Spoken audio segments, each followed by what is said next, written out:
Hello students. High school के वे students जो math subject के लिए NCERT की बुक का यूज़ करते हैं उन्हीं के लिए ये प्रश्न है। और यह जो प्रश्न है वो द्विघात समीकरण चैप्टर से संबंधित है। इस प्रश्न में क्या पूछा गया है इसे एक बार मैं पहले क्लियर कर दे रहा हूँ। प्रश्न में एक द्विघात समीकरण यहाँ दिया हुआ है। यह जो है ना वह एक द्विघात समीकरण है और इसी के बारे में प्रश्न पूछा गया है कि P का मान ज्ञात कीजिए। तो स्पष्ट रूप से यहाँ हमें द्विघात समीकरण में दो जगहों पर P दिखाई दे रहा है। स्मॉल लेटर में P दो जगहों पर दिखाई दे रहा है। पहला तो यह है और एक यहाँ लगभग बीचों बीच में है, यहाँ पर है। तो यहाँ पर P की जगह मतलब P की जगह क्या होगा, मतलब यहाँ पर क्या मान होगा, यही हमें ज्ञात करना है। अब इस प्रश्न में एक कंडीशन भी अप्लाई किया गया है। क्या है नियम कि यदि मूल समान या बराबर हो, मतलब द्विघात समीकरण जो है तो उसमें एक कंडीशन अप्लाई है कि मूल जो है वो समान या बराबर हो। तो इस कंडीशन को, इस नियम को हमें ध्यान में रखते हुए इस प्रश्न को क्या करना है, सॉल्व करना है। तो सबसे पहले हम क्या करेंगे कि कुछ बेसिक बातें होती हैं, जैसे यह जो है ना द्विघात समीकरण, इसकी तुलना हम व्यापक या मानक द्विघात समीकरण से करेंगे। तो इसके बारे में हम लिख लेंगे, सामान्य तौर पर अपने शब्दों में लिख लेंगे। तो क्या लिखेंगे कि दी गई समीकरण की तुलना, मतलब यह जो प्रश्न में दिया गया समीकरण ना, इसी के बारे में पहली लाइन होगी। और पहली लाइन हमारा होगा दी गई समीकरण की तुलना, दी समीकरण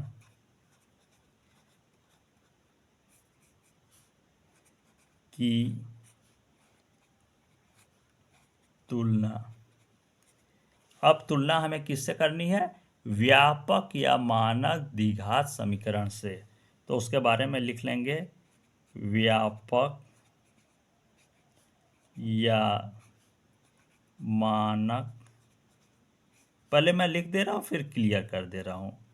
द्विघात समीकरण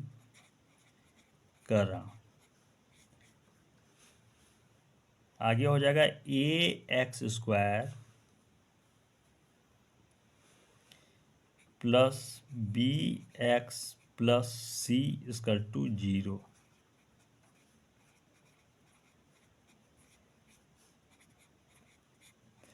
और आगे हो जाएगा, हम इसको आगे लिख सकते हैं, इसको इंक्रीज कर सकते हैं कि a is not equal to 0। अब मैं इसको क्लियर कर दे रहा हूँ। सबसे पहले तो इस प्रकार के प्रश्न में जब हमें P का मान ज्ञात करना हो तो इस द्विघात समीकरण के संबंध में ही हम पहली लाइन लिख देंगे कि दी गई समीकरण की तुलना, मतलब प्रश्न में दिए गए समीकरण के संबंध में ही लिख देंगे दी गई समीकरण की तुलना। और हमें तुलना किससे करनी है, व्यापक या मानक द्विघात समीकरण। तो यह जो है ना ax² plus bx plus c equal to 0, इसे ही व्यापक द्विघात समीकरण कहते हैं और इसे ही मानक द्विघात समीकरण भी कहते हैं। अब क्या है, हमें तुलना करनी है और यह जो है ना a is not equal to 0, इसके मतलब यह जो स्टार्टिंग में यहाँ a है, यहाँ पर यह 0 कतई नहीं होगा।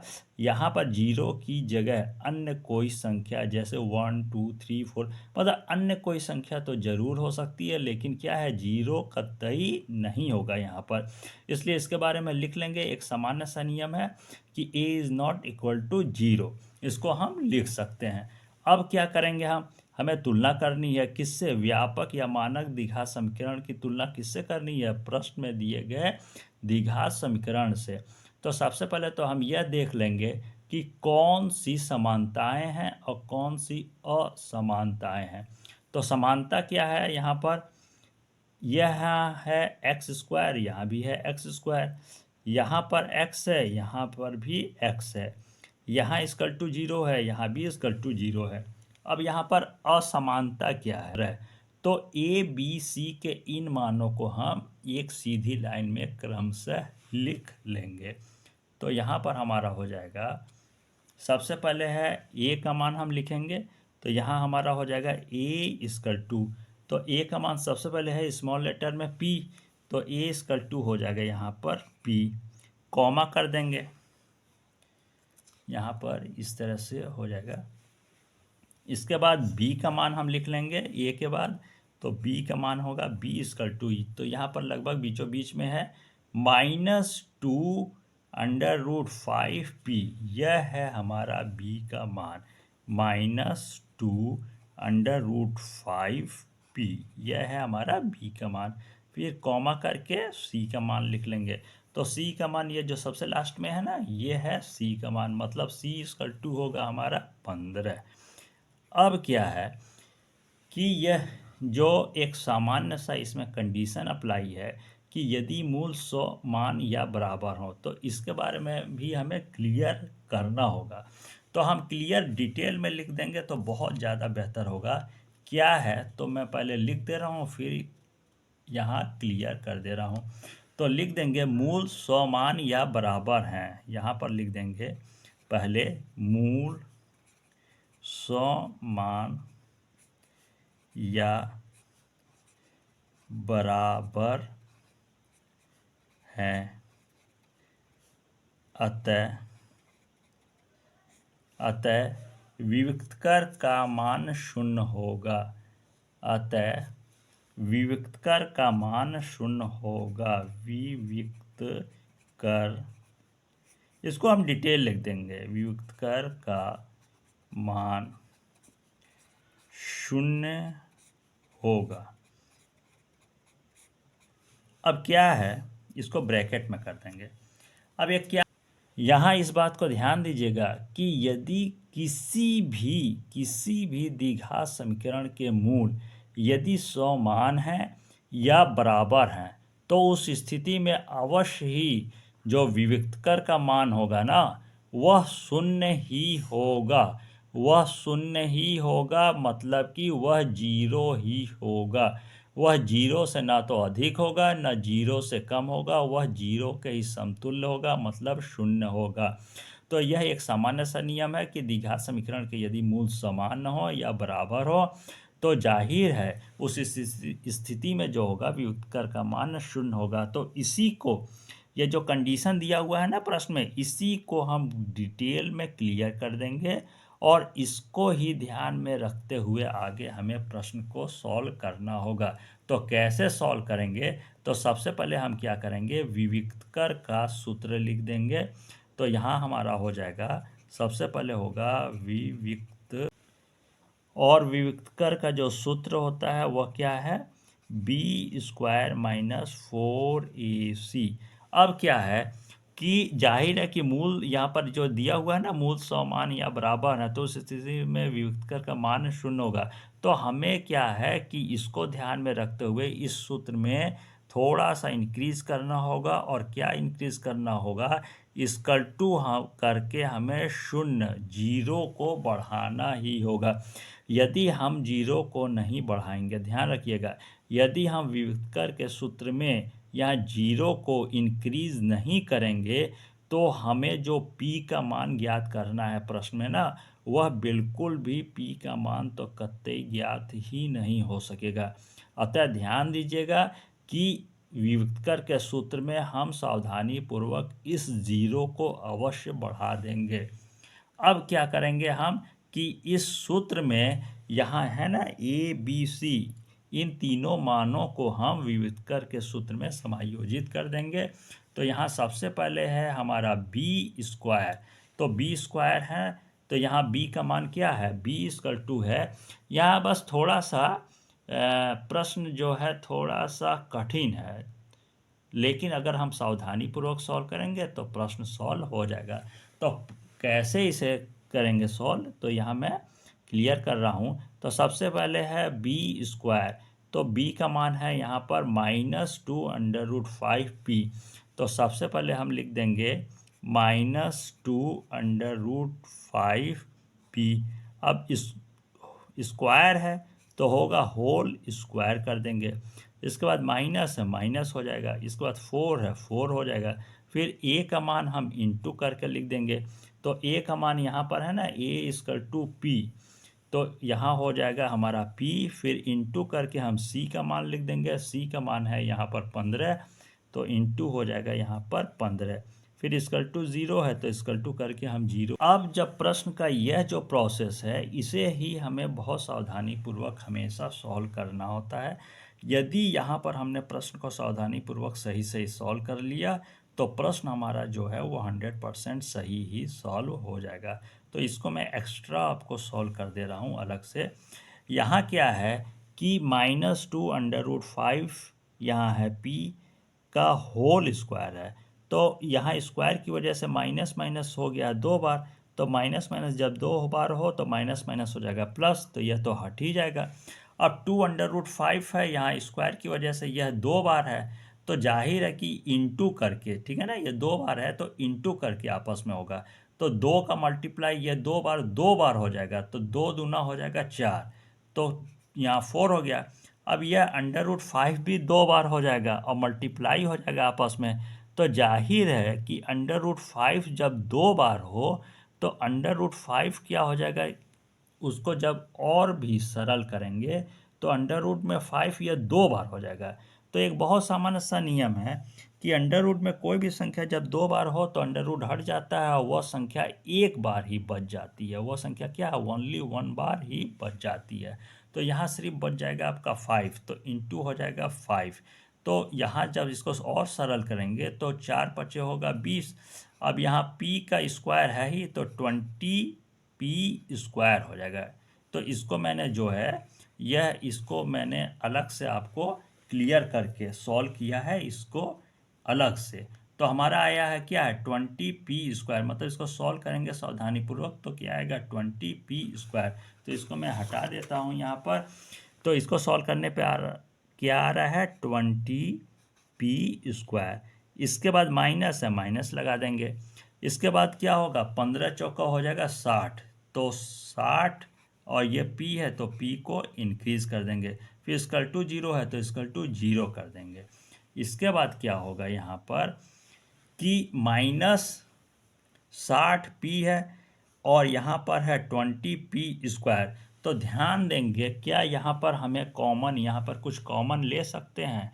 जाहिर है कि 20 से 20 तो कट ही जाएगा, 20 से 60 भी कट जाएगा, तो हमारा यहाँ क्या हो जाएगा 20 जो होगा वह कॉमन हो जाएगा। मतलब यहाँ पर हमें इस भाग में, यह जो भाग है ना यहाँ से यहाँ तक का यह हिस्सा जो है, ठीक है ना, ये जो हिस्सा है इसमें हम कॉमन ले लेंगे। तो 20 से 20 तो कटेगा ही, 60 भी कट जाएगा, तो 20 कॉमन ले लिया। अब यहाँ भी p है, यहाँ भी p है, तो 1p को हम कॉमन ले सकते हैं और शेष जो बचेगा वहाँ ब्रैकेट में कर देंगे। तो यह 20 हो गया कॉमन, यहाँ से 1p हो गया कॉमन, तो 1p बचता है, तो ब्रैकेट में 1p को हम लिख देंगे।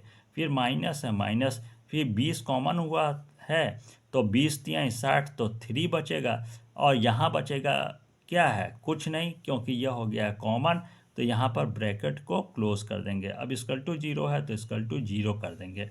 अब इसका मतलब क्या हो गया कि यहाँ ध्यान दीजिएगा कि थोड़ा सा ये चेंज है। यहाँ पर नियम क्या है कि 20p यहाँ है ब्रैकेट में p-3, इसका मतलब यह है कि 20 और यहाँ है आगे इक्वल टू 0, इसके मतलब है कि 20p के साथ भी 0 यहाँ शून्य जुड़ा हुआ है इक्वल टू 0, और ये जो ब्रैकेट में है p-3 इसके साथ भी यहाँ इक्वल टू 0 जुड़ा हुआ है। मतलब इसके साथ भी 0 जुड़ा हुआ है, इसके साथ भी 0 जुड़ा हुआ है। तो इसको हम यहाँ डिटेल में इस तरह से लिख देंगे। सबसे पहले हो जाएगा यहाँ 20p, यह है ना 20p, और इसके साथ 0 जुड़ा हुआ है, तो इसको हम अलग अलग सॉल्व कर लेंगे। तो होगा हमारा 20p = 0, और कॉमा करके यहाँ पर इसको भी लिख सकते हैं कि p-3, तो यहाँ है p-3 = 0 है तो इक्वल टू करके 0 कर देंगे। अब यहाँ क्या होगा कि हम अलग अलग सॉल्व कर लेंगे। अब यहाँ मैं आपको एक्स्ट्रा में इसको क्लियर कर दे रहा हूँ। 20p = 0 है तो यहाँ अलग से क्लियर कर दे रहा हूँ 20p = 0। तो इसका मतलब क्या हो जाएगा, आगे क्या सॉल्व होगा कि यहाँ यदि p = आगे होगा, यह 0 है ना तो 0, और इसको जब पक्षांतर करेंगे तो यह है रफ में मैं बता रहा हूँ, इसको आप रफ में बस समझाने के लिए क्लियर कर रहा हूँ। तो 0 बटा हो जाएगा 20। तो यह तो करने की नहीं ज़रूरत है, मतलब यह p का जो मान होगा डायरेक्टली, यह जो p का मान होगा ना, तो p इक्वल टू 0 आएगा। मतलब इसको आप 20p इक्वल टू 0 को जब सॉल्व करेंगे, यहाँ पर 20p इक्वल टू 0 को जब सॉल्व करेंगे तो p इक्वल टू 0 ही हम डायरेक्ट यहाँ लिख देंगे। अब क्या है, p इक्वल टू डायरेक्ट 0 कर देंगे, और रफ मैंने क्लियर ही कर दिया कि p इक्वल टू 0 क्यों आएगा। अब ये कॉमा है, कॉमा लगा देंगे। अब इसको जब सॉल्व करेंगे तो p माइनस 3 इक्वल टू है 0, तो हमारा p इक्वल टू हो जाएगा, यह हो जाएगा पक्षांतर। तो -3 है, तो जब यह पक्षांतर होगा इक्वल टू के जब इस तरफ आएगा तो यह हो जाएगा प्लस में। अब यहाँ पर p इक्वल टू 0 आया है, यहाँ p इक्वल टू 3, तो कहेंगे सर दोनों मान जो प्राप्त हुए हैं वह दोनों मान मान्य क्यों नहीं होंगे। अब दोनों मानों में से एक मान जो है वह हमें यहाँ है मान्य होगा, p इक्वल टू 3 ही मान्य होगा और p इक्वल टू 0 मान्य नहीं होगा। तो कहेंगे सर क्यों नहीं मान्य होगा। तो एक सामान्य सा नियम है जो मैंने स्टार्टिंग में ही आपको बताया था कि यहाँ पर जो है ना, ये यहाँ है समीकरण, द्विघात समीकरण का जो स्टार्टिंग है, तो स्टार्टिंग में ही है यहाँ पर p। तो मैंने कहा था कि स्टार्टिंग में 0 कतई नहीं होगा, अन्य कोई संख्या 1 2 3 4 तो हो सकती है, लेकिन 0 कतई नहीं होगा। तो यह जो व्यापक या मानक द्विघात समीकरण का यह जो स्वरूप है ax² plus bx plus c equal to 0, तो इसका एक सामान्य सा नियम है कि मैंने स्टार्टिंग में ही बताया था कि a is not equal to 0, मतलब स्टार्टिंग में 0 कतई नहीं होगा। मतलब प्रश्न में दिया गया जो द्विघात समीकरण है वह स्टार्टिंग में p है ना, तो यहाँ 0 तो कतई नहीं होगा, इसलिए जो p इक्वल टू 0 हमें मान प्राप्त हुआ है, तो p इक्वल टू 0 मान जो है वह मान्य नहीं होगा। तो p इक्वल टू जो 3 मान हमें प्राप्त हुआ है वह 3 मान ही प्राप्त जो हुआ है वही मान्य होगा। तो यहाँ पर इसीलिए यहाँ पर जो हमें दो p इक्वल टू 0 और p इक्वल टू 3 प्राप्त हुआ है, तो यह क्या होगा, यह हमारा करेक्ट आंसर होगा, यह आंसर नहीं होगा। एक सामान्य सा नियम है जो मैंने अभी आपको क्लियर किया है। तो p इक्वल टू जो 3 है यही हमारा आंसर होगा। तो हम यहाँ पर आंसर में लिख देंगे, हमारा हो जाएगा आंसर, और डिटेल में हम लिख देंगे अतः p का मान, अब यह है p इक्वल टू 3 आया है तो कर देंगे इक्वल टू 3। अब मैं प्रश्न को पूरा शो कर दे रहा हूँ, इसे आप साफ साफ एक कॉपी में लिख लीजिएगा। यह प्रश्न है और यहाँ से इसका हल है, इसे सॉल्व किया गया है। इसे आप साफ साफ कॉपी में सॉल्व कीजिएगा, क्योंकि मैथ ऐसा सब्जेक्ट है कि उसे जितना हो सके हम साफ साफ ही लिखें तो बेहतर होगा, क्योंकि साफ साफ लिखा होता है तो वह क्या है, हमें यहाँ इस तरह हो जाएगा, तेज़ी से प्रश्न सॉल्व होता है यदि हम साफ साफ नोट करें और लिखें। तो p का मान आ गया है हमारा जो 3 है, तो लिख देंगे p का मान इक्वल टू 3। अब मैं ऑनलाइन क्लास को क्लोज़ करता हूँ। धन्यवाद।